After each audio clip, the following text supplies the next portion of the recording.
Bien-aimés dans le Seigneur, le monde est plein de richesses. Mais aujourd'hui, je vais vous parler d'une autre richesse qui est spéciale. C'est l'onction du Saint-Esprit. Bien-aimé, l'onction est un droit pour les chrétiens. L'onction est un héritage pour les enfants de Dieu. Aucune personne dans le monde n'a le pouvoir de oindre les autres d'une façon matérielle. Il n'y a que le Saint-Esprit qui peut oindre les enfants de Dieu.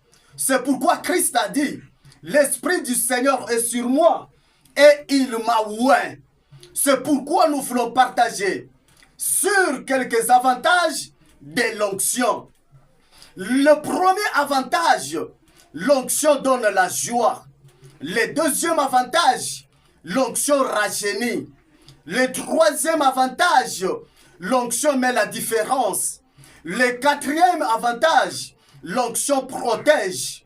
Le cinquième avantage, l'onction engloutit les puissances de l'ennemi. Le sixième avantage, l'onction nous amène à occuper une position supérieure.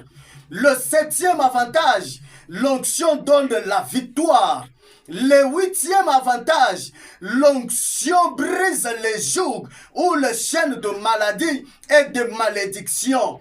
Le neuvième avantage, l'onction attire le finance, le matériel et la foule. Mais attention dans la foule, parce que dans la foule, il y a les scorpions, il y a le serpent, il y a aussi les poissons. Et enfin, le dixième avantage, l'onction opère le miracle, les prodiges de signes et l'onction opère des guérisons. Bien-aimés dans le Seigneur, vous pouvez être rempli de l'onction de Dieu. L'onction de Dieu peut déborder en vous de la plante de pied jusqu'aux chevelures. Mais vous n'êtes pas plus grand que le donateur de l'onction. Vous n'êtes pas spécial que le Saint-Esprit qui vous a oint. Donc, soyez humbles, considérez et acceptez aussi les autres. Bien-aimés, je vais parler encore sur les ennemis de l'onction. Il y en a trois. Le premier ennemi de l'onction, c'est l'orgueil.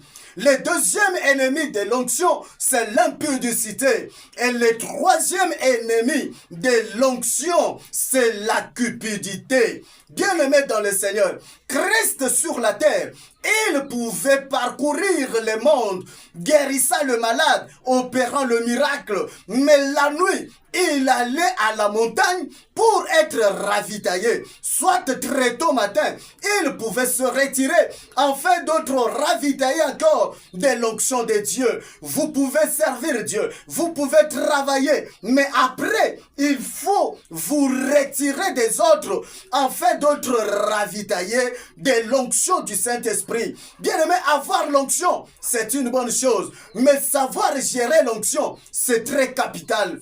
Chers amis, aimez, partagez cette vidéo, commentez, abonnez-vous massivement et que Dieu vous bénisse.